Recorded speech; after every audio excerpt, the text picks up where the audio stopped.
We want to dream out nostalgia, but the past forces itself on the future, like spiked synapses. Girls snatched by men and crammed into Ubers, we black out into wine and white powder, find new vices to quit and new lovers to mourn over. We chase pleasure to pause disaster in the ceasefire that is wonder. The worst thing that can happen is that nothing happens or everything happens at once. We fade into our metal slabs to forget the morgue and its metal slabs. We sink into the matrix that is Instagram whilst thirsting for eternity and extinction. We feel obliged to walk miles for the steel machine. Every breath is a blink, void in a glaring black hole.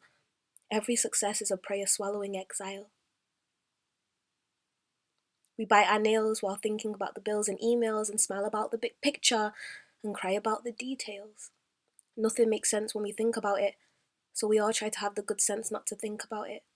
Find ways to make thoughts stand still or else time will remind us of its restless hands.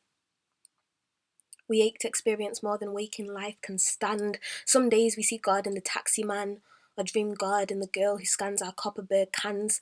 Sometimes we see God in the way the clouds dance, so certain God grew inside Harriet Tubman and Anne Frank. We know God is the spitting image of Basquiat, dazzlingly brilliant and black. We know God is an old friend who comes every now and then to sit in our garden and paint the sunset. Sometimes we laugh because we know the God in us hasn't died yet. We no longer fall for walking cliffs, the eye edge of eclipse. Familiar darkness that distracts us from our own abyss. The nightmare of news. The limits of love, opinion, and politics. But we're awake now.